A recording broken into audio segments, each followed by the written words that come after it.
Throughout the history of football, a number of different people, clubs, and competitions have been accused of breaking the transfer market. During the 1880s, a group of football clubs from Lancashire, England, most notably Darwen FC, Blackburn Rovers, and Blackburn Olympic, were accused by the so-called gentlemen amateur teams, consisting primarily of former public schoolboys, of undermining the spirit of the game by paying footballers from across Britain, and particularly Scotland, to move to those towns and represent them. In the 1930s, the financialisation of football expanded to South America, as River Plate earned themselves the nickname Los Millonarios, or the Millionaires, after they more than doubled the existing world record transfer fee to sign Bernabé Ferreira just a year after professionalism arrived in Argentina. And that was a record that wouldn't be broken for the next 17 years. In the late 1940s and early 1950s, with Europe crippled by post-war debt and Argentinian footballers going on strike, the Colombian government bankrolled a breakaway league that didn't even have to pay transfer fees for players, since they had been exiled by FIFA, but were still able to attract some of world football's biggest stars by offering wages that were, at that time, without precedent in the sport. More recently, Real Madrid set 5 successive world record transfer fees, 13 years apart, following the implementation of their Galacticos policy under Florentino Perez. Chelsea reshaped the transfer market with extraordinary levels of investment as soon as Roman Abramovich arrived at the club, and Manchester City did likewise, coming from an even lower base after being acquired by Emirati royal Sheikh Mansour in 2008. In all of these instances, what had actually happened was not so much the transfer market having been broken, but merely reset. Each and every one of those examples represented a realignment within the world of football, usually due to some kind of external event, which inflated wages and transfer fees across the board. Sure, some teams were unable to keep up with that rate of inflation, and therefore fell by the wayside. But none of them on their own could be described as breaking the transfer market, which continued to operate largely as it had previously done, just with different clubs in different countries having gained some kind of financial edge. Over the last 10 years, the financial power base of football has shifted very firmly towards the Premier League, with even the team that finishes bottom of the Premier League now receiving more money than all but a dozen clubs from outside of England. This summer, Nottingham Forest net spend is greater than that of every La Liga, Bundesliga, Serie A, and Ligue side combined. In fact, it is actually greater than the combined net spend of every other league in world football other than the Premier League. Somehow, this feels different. And after begging the question of what it all actually means on Twitter, with no one able to provide me with an answer, I thought that I would do it myself. So, has the Premier League finally, actually, broken the transfer market? And what does it mean both for the Premier League and for the rest of world football, if that is the case?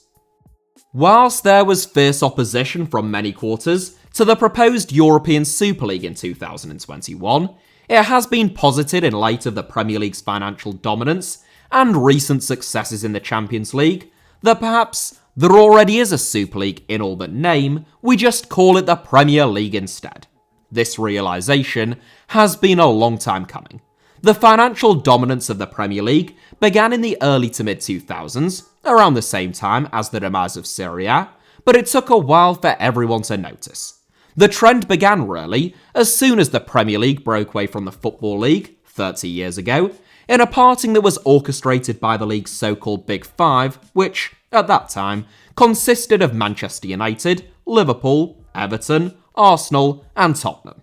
However, that rise in revenue did not immediately translate into Premier League teams overtaking their European counterparts in terms of either quality or success. It wasn't until Manchester United beat Bayern Munich in the 1999 Champions League final that an English team reached the final of Europe's Premier Cup competition for the first time during the Premier League era, and indeed for the first time since the Heysel Stadium disaster in 1985, and it wouldn't be until Liverpool came back to beat AC Milan on penalties in 2005 that an English team reached that stage of the competition again.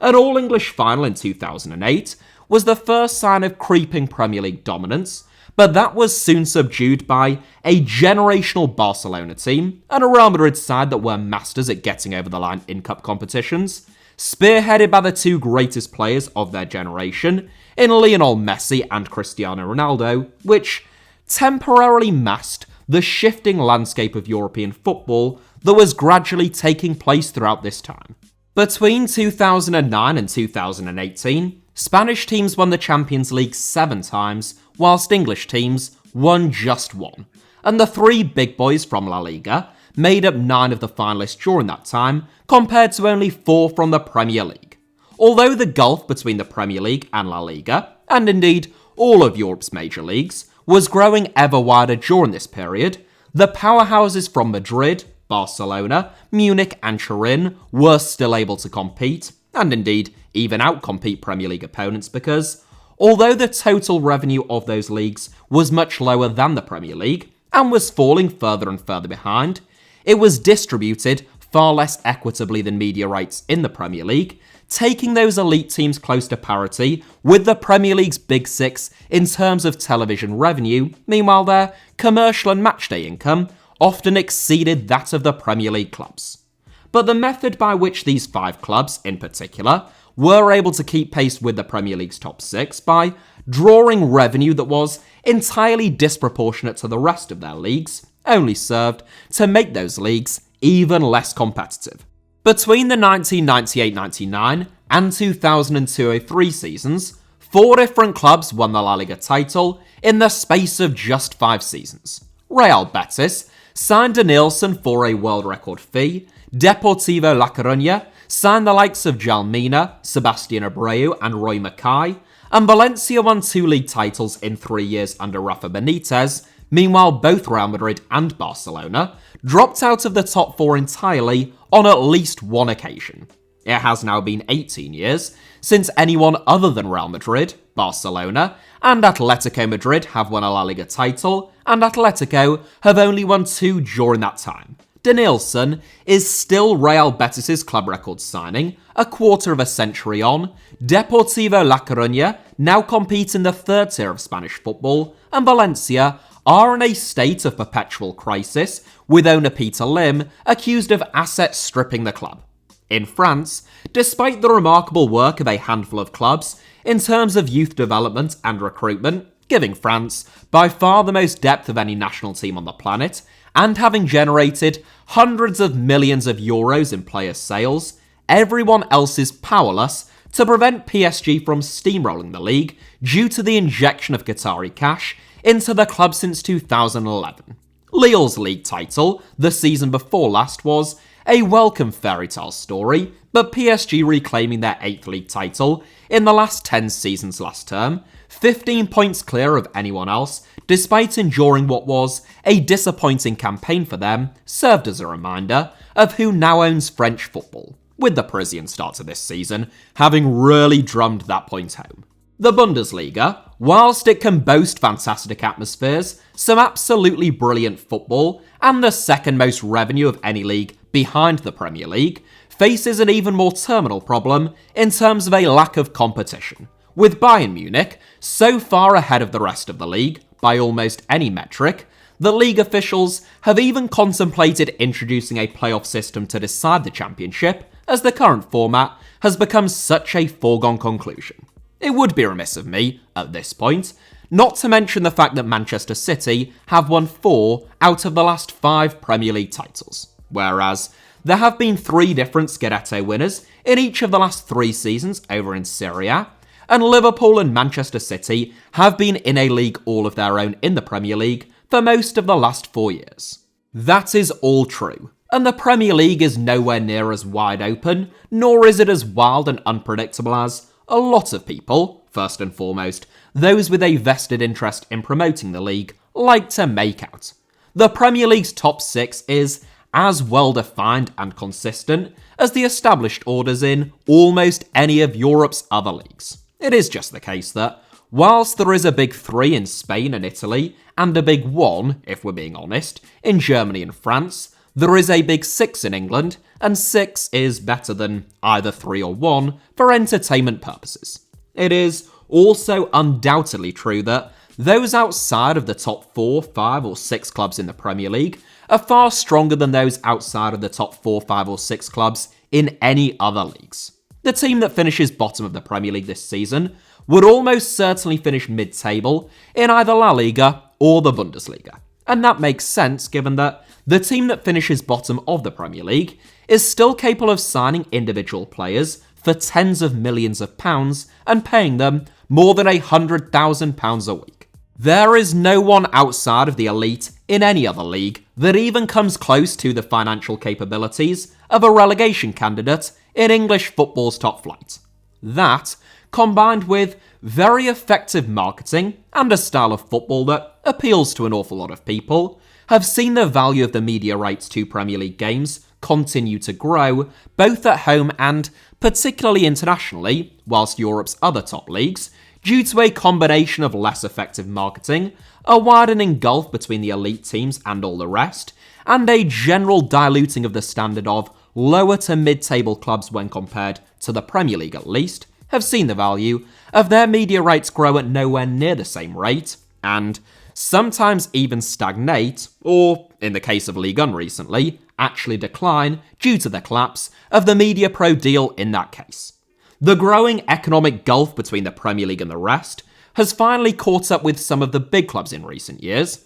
Barcelona most notably of all, who have fallen on very well-documented hard times from a financial perspective. It has also finally caught up in terms of the quality of the Premier League's elite and top clubs throughout the rest of Europe. Barcelona and Real Madrid, now without Lionel Messi and Cristiano Ronaldo, are different beasts to what they were 5 or 10 years ago. Although Real Madrid did just win the Champions League, following incredible comeback wins against the likes of PSG, Chelsea, and, most remarkably of all, Manchester City, there is no doubt that Spanish clubs are a dwindling force. Madrid's Champions League final win last season was the first time that a Spanish team has appeared in the final of the competition for the last 4 years, despite either Real Madrid or Barcelona having lifted the trophy for 5 consecutive seasons before that. Of the last 10 Champions League finalists, 6 have been English clubs, which has included 4 different Premier League teams,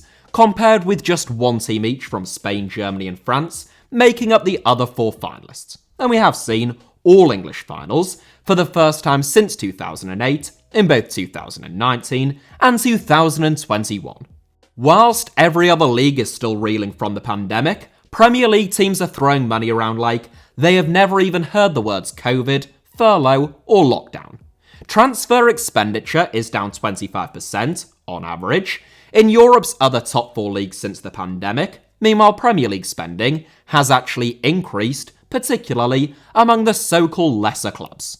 The total transfer expenditure of the Premier League teams so far this summer, at the time of this recording, bearing in mind that this is likely to rise massively in the week between me recording this and the transfer window slamming shut, has been £1.56 billion.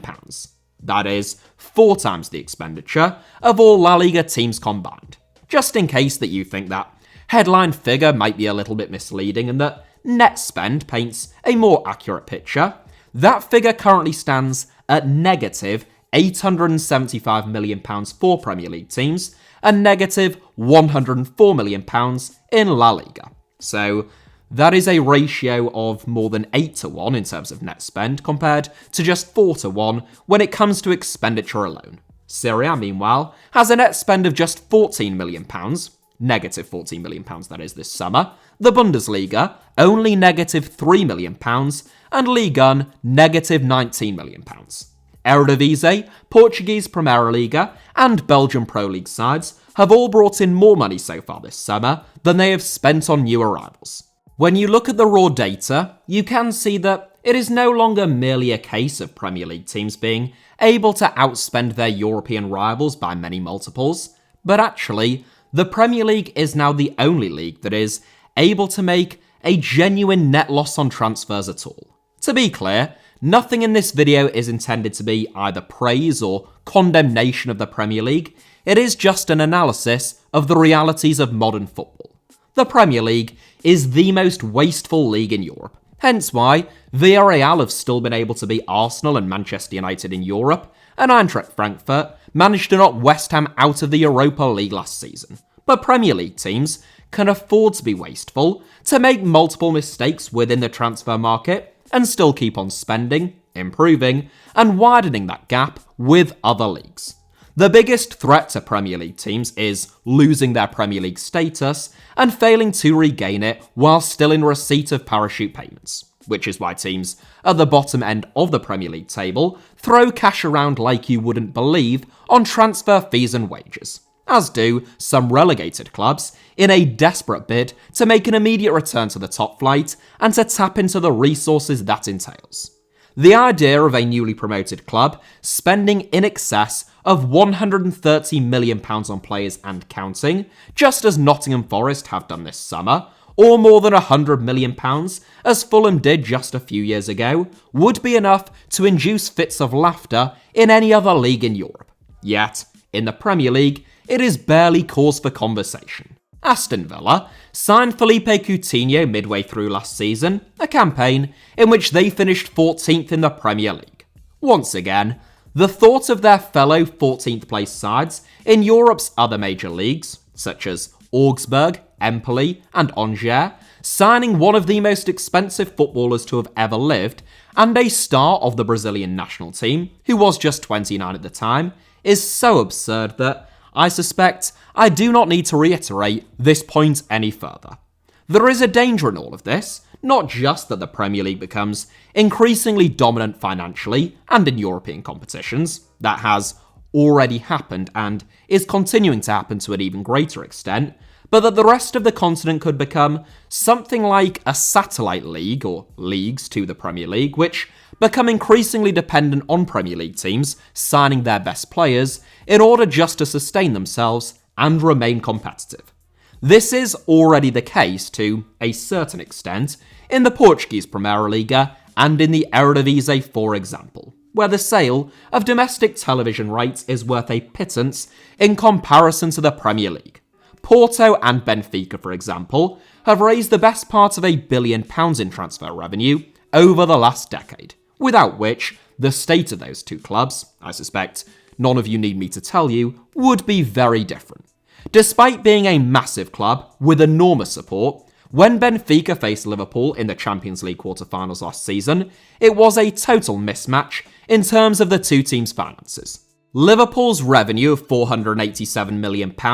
dwarfed Benfica's revenue of just £83 million,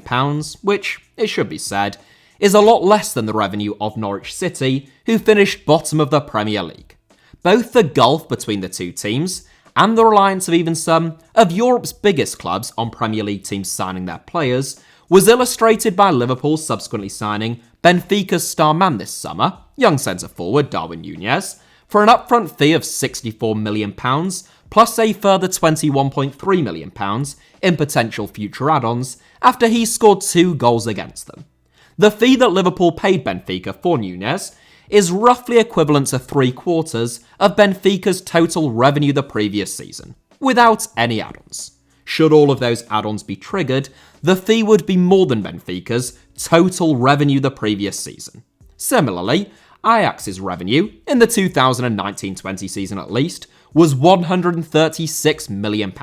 which was almost identical to Sheffield United's revenue that season. This summer, Ajax have already sold Lisandro Martinez to Manchester United for £48.3 million,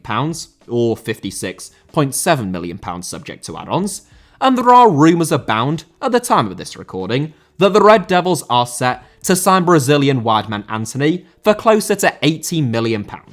Once again, both of those deals combined equate, almost exactly in fact, to Ajax's total annual revenue in the 2019-20 campaign. It is a similar story at Real Sociedad, where the €70 to €75 million fee that Newcastle United have agreed to part with in order to sign Alexander Isak is roughly equivalent to an entire year's worth of revenue at La Real, or at Lyon, where the fees that the club receive from Premier League teams for Maxwell Cornet, Joachim Andersen and Bruno Guimaraes, if joined by Lucas Paqueta this summer, would be akin to a total season's worth of income. I could go on to list a number of other examples, like Lille with the sales of Boubakary Soumare, Sven Botman, and Amadou Onana, or even Borussia Dortmund through the departures of Jadon Sancho, Erling Haaland, and, surely next summer, Jude Bellingham. But I suspect that you all already get the point that I'm making.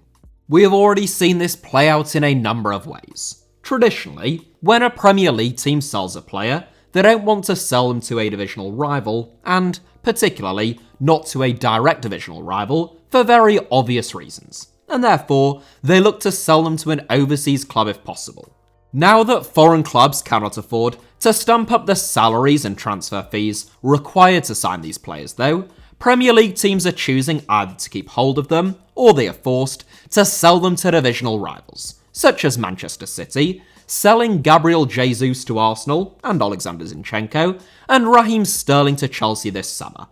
If you combine the revenue of the Big Five leagues' media rights, the Premier League accounts for almost as much, 44%, as the other four leagues combined, with the league's current deals worth over £10 billion over the next 3 years, in light of the Premier League's international media rights just having overtaken its domestic rights deal for the very first time at slightly in excess of £5 billion. The aggregate Premier League revenue is £4.3 billion this season, compared to the next highest, £2.7 billion, in the Bundesliga, which, once again, is dominated by Bayern Munich, who remain the most profitable football club on earth. It is little wonder, therefore, that there is growing resentment towards the Premier League across much of the continent, and why there was less animosity from some quarters towards the European Super League from supporters of those clubs who were invited to compete from outside of the Premier League, who see simply no other way of being able to keep pace with the Premier League's ever-increasing advantage over them. One solution that the other leagues have come up with is to implement more equitable television rights deals, something which has always been the case in the Premier League, in order to increase the competitiveness and the volatility of their leagues, and increase their appeal to global and domestic television audiences as a result. It makes sense in a lot of respects, but it also means short-term pain for the very biggest clubs, who will, by definition, have to give up some of their previously disproportionate revenue that they received in order to make that distribution more equitable. Barcelona are one club who have already felt the burn of that redistribution, and it is likely that it will have further ramifications in terms of the dominance of English teams in both the Europa League and the Champions League. The Champions League is already a competition which has, in recent years, been dominated by clubs from just 6 cities, 3 of them in England, namely London, Manchester, and Liverpool. Anyone can qualify for the Champions League, in theory, unlike the European Super League, but in reality, it is the same handful of clubs that make it to the latter stages almost every single season. And if anyone is to break into that small group long term, it is far more likely to be an Arsenal or a Manchester United than it is to be a Roma or an RB Leipzig. In short, the Premier League hasn't broken the transfer market because of £60 million bids for Anthony Gordon, a potential £42.5 million fee for Morgan Gibbs-White, or £60 million being spent on Alexander Isak. Whatever you think of those sums and those deals, they can be viewed within the wider context of spiralling costs within the world of football, ever-inflated transfer fees, and the desperation of clubs to achieve certain goals. The way in which the Premier League might actually have finally broken the transfer market is through its complete and utter financial dominance when it comes to media rights deals, which make those enormous transfer fees possible, hold the rest of Europe to ransom, and risk creating, if not merely further cementing, a two-tier system whereby Premier League teams call the shots, everyone else feeds off the scraps, and the rest of European football is dependent upon selling players to Premier League teams merely to survive.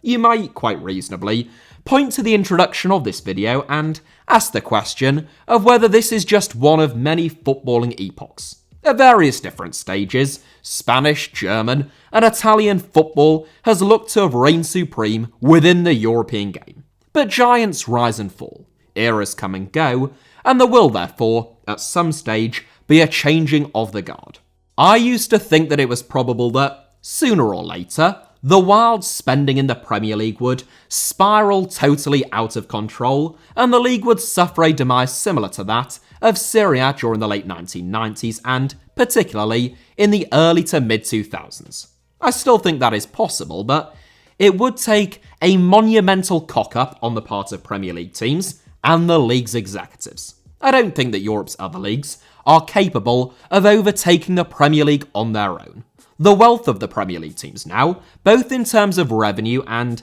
the external backers that own and fund them, is absolutely absurd. There are only 3 Premier League teams now who are not owned by multi-billionaires, and whilst the source of their funds is often rather murky, to put it in the politest terms possible, they are certainly good for their money, in the sense that they do actually have lots of it, unlike the owners in other leagues. Never before has a single league enjoyed a status of such extreme financial dominance, which is only growing larger, and it would be foolish to imagine that the problems that have arisen as a result of that won't be exacerbated by that gulf becoming even more extreme. Nothing lasts forever. One day, something will overtake or replace the Premier League. But right now, it is awfully difficult to see what that will be, or when it might happen. Perhaps the Premier League's dominance will end, not with the rise of another football league, but simply because of the breakdown of human civilization as we know it, either as a result of catastrophic climate breakdown or nuclear Armageddon. And on that note, that is the end of this video. Thank you all very much as ever for watching. Hit the like button if you enjoyed it. I know that it was particularly positive, especially the ending. Let me know your thoughts down below in the comments, and make sure that you're subscribed, of course, and have notifications turned on for HITC Sevens. You can also find me on social media on either Twitter or Instagram via the username at HITC Sevens on both, should you wish to do so. Have a absolutely sensational weekend.